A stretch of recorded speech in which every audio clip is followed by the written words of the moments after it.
Assalamualaikum warahmatullahi. Kita kembali ke channel Kebel Babuk. Santai-santai saja saya nak kongsi kisah tentang berkaitan dengan ikhlas. Okey, kisah ni saya ambil daripada kitab Riyadhus Shalihin, himpunan hadis-hadis yang dikumpul oleh Imam Nawawi. Bab yang pertama pada menceritakan tentang ikhlas. Ikhlas ni merupakan satu amalan hati yang mana kalau kita buat, Allah Subhanahu Taala akan terima seluruh amalan kita. Kalaulah kita ibadah kepada Allah Subhanahu Taala kerana riya ataupun kerana ingin menunjuk-nunjuk, maka nanti Allah tidak akan terima. Adillah dengan Allah Subhanahu Taala, kata Nabi sallallahu alaihi wasallam, Allah tidak akan melihat kepada rupa kita ataupun kita punya penampilan kita, melainkan Allah melihat kepada hati dan amalan. Ini adalah terjemahan daripada hadis riwayat Muslim. Okey, kisah yang saya nak bawakan kat sini adalah kisah Nabi sallallahu alaihi wasallam ceritakan tentang kisah 3 orang lelaki yang amalan mereka ikhlas. Akhirnya Allah melepaskan mereka daripada kesusahan. Okey, cerita dia macam ni. 3 orang lelaki ni pada zaman umat terdahulu, mereka ni pergi ke satu gua untuk berehat. Apabila masuk ke dalam satu gua, pintu yang menutup pintu masuk mereka tu tertutup dengan batu besar. Jadi usaha mereka untuk keluar daripada pintu gua tersebut, dalam gua tersebut, tidak berjaya. Jadi ada yang memberi cadangan bahawasanya kita tidak akan mampu keluar, melainkan kita kena berdoa kepada Allah Subhanahu Taala. Dengan berkat amalan kita itu, Allah bukakan pintu gua tersebut. Okey, lelaki pertama mula menceritakan kisah dia. Lelaki pertama ni dia ada mak ayah yang dia sangat taat, dia sangat patuh kepada ibu ayah dia. Dia takkan makan ke ataupun minum, melainkan dia akan utamakan ibu ayah dia. Okey, satu hari dia keluar pergi kerja. Dia pergi cari kayu api, kemudian selesai kerja dia pulang. Okey, bila dia pulang tu dia ada macam susu lah untuk diberikan kepada ibu ayah dia, tapi ibu ayah dia tu dah lena. So dia rasa macam, kalau Kedah kami panggil mengkelan, dia rasa bersalah untuk gerak ibu dan ayah dia bangun daripada tidur semata-mata hanya untuk bagi minum. Jadi dia tunggu ibu ayah dia bangun. Okey, dalam masa yang sama, anak-anak dia pun lapar juga.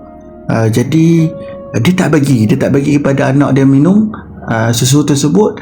Dia tunggu sampai mak ayah dia bangun. Okey, baik. Kemudian keesokannya, ibu dan ayah dia bangun. Dia tengok ibu dan ayah dia bangun daripada tidur, kemudian dia beri minumlah susu tersebut sehingga ibu dan ayah dia puas. Okey, dia doa kepada Allah Subhanahu Taala, ya Allah, kalau aku buat ni kerana menuntut keikhlasan, ya Allah, lepaskanlah kami pada pintu gua. Nak dijadikan cerita, pintu gua pun terbuka. Dia berusaha terbuka, tapi tak boleh menyelamatkan mereka. Lelaki kedua mula bercerita. Okey, baik. Ini kisah seorang lelaki kaya yang ada harta, yang berada, ada duit. Okey, kisah dia pun mula macam ni. Dia berceritakan bahawasanya dia adalah seorang lelaki yang kaya, yang banyak duit, dan dia ada seorang perempuan. Perempuan ini dia macam kerabat dia, mungkin sepupu dia ke, ada yang ada kaitan dengan dia yang dia boleh kahwini lah. Tapi dia sangat mencintai perempuan tersebut. Tapi malangnya perempuan tersebut tak sukalah lelaki kaya ni. Kemudian fardu takdir Allah Subhanahu Taala, kampung yang mereka diami tu berlaku kemarau yang panjang, sehingga habislah bekalan makanan, tak ada lagi. Maka perempuan yang lelaki kaya ni suka ni, satu hari dia datang kepada lelaki kaya tersebut meminta bantuan. Lelaki kaya ni dia kata, aku boleh tolong dengan syarat kamu mesti berzina dengan lelaki kaya. Perempuan ni mesti berzina dengan dia. Perempuan tu pun pasrah lah, terimalah. Okey, maka hampirlah berlaku. Kemudian lelaki kaya tu cuba menggauli wanita tersebut. Apabila hampir melakukan penzinaan, perempuan tersebut memperingatkan lelaki kaya, bertakwalah kepada Allah, takutlah dengan Allah. Perkataan wanita tersebut menyebabkan lelaki kaya tersebut rasa sangat-sangat bersalah. Maka dia tinggal terus, dia berhenti tu. Sepatutnya dia boleh berzina dah, tapi dia berhenti terus daripada melakukan perzinaan. Dia lepaskan wanita tersebut dan dia berikan pula harta yang banyak untuk keperluan wanita tersebut. Maka lelaki pun berdoa kepada Allah, "Ya Allah, jika perkara yang aku lakukan kepada wanita tersebut dengan melepaskan dia daripada melakukan zina, ya Allah, kerana aku menuntut keredaan-Mu, ya Allah, maka lepaskanlah kami daripada pintu gua ini." Fardu takdir Allah Subhanahu Wa Taala, mereka usaha sikit, pintu gua terbuka. Tetapi masih belum menyebabkan ketiga-tiga pemuda tersebut keluar daripada pintu gua. Maka lelaki ketiga pun mula menceritakan kisahnya. Okey, lelaki yang ketiga ni merupakan seorang yang amanah baik. Okey, dia ada pekerjaan. Daripada pekerjaan tersebut adalah orang yang mai bekerja dengan dia dan ambil upah daripada hasil bekerja dengan si lelaki yang ketiga ini. Okey, nak dijadikan cerita, ada seorang pekerja dia yang sepatutnya ia bayar upah, tapi pekerja tersebut pergi tinggalkan dia tanpa menerima sebarang upah pun. Jadi dia jadikan upah tersebut sebagai pelaburan. Hasil daripada pelaburan tersebut dia menjadi harta yang banyak. Kalau dia bela kambing tu banyak sehingga penuh lembah.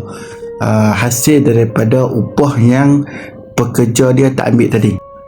Satu hari pekerja itu kembali dan datang kepada si lelaki yang amanah tersebut meminta, "Mana upah aku?" Maka lelaki yang amanah tersebut tanpa berbasa-basi terus menyatakan bahawasanya, "Lihatlah kambing yang penuh lembah itu, itulah harta hang, itulah harta kamu boleh ambil." Pekerja tadi menyangka bahawasanya bekas majikan dia tu macam main-main lah, betul ke? Maka si lelaki ketiga atau majikan tersebut kata, "Ya betul, aku tak main-main." Maka ambil lah semuanya. Maka pekerja lelaki tersebut mengambil keseluruhan harta tersebut. Mengambil keseluruhan harta tersebut tanpa meninggal sedikit pun. Kalau kita ni tinggal lah sama, upah kita tu takat sekok dua je, tapi dia ambil semua. Dan lelaki yang amanah pun redha. Kemudian dia berdoa kepada Allah Subhanahu Wa Taala, "Ya Allah, jika amalan itu aku buat kerana menuntut keredaan-Mu, amanah atas pekerjaan yang Allah berikan kepada dia, maka ya Allah, bebaskanlah kami daripada pintu gua ini." Berkat amalan mereka bertiga, pintu gua yang asalnya tidak boleh dibuka apabila ditolak, maka boleh dibuka. Maka mereka dapat melepaskan diri daripada gua tersebut, maka bebaslah. Hadis ni merupakan hadis riwayat Bukhari Muslim. Pengajaran dalam kehidupan kita berdoa kepada Allah Subhanahu Wa Taala apabila kita berhajat sangat, bolehlah kita menggunakan amalan tersebut untuk merayu dan memohon pertolongan daripada Allah Subhanahu Wa Taala. Moga amalan kita ini merupakan amalan yang ikhlas dan diterima oleh Allah Subhanahu Wa Taala. Okey, kita jumpa lagi pada halaqah ataupun episod yang akan datang. Jumpa lagi. Assalamualaikum warahmatullahi wabarakatuh. Jangan lupa like, follow dan share.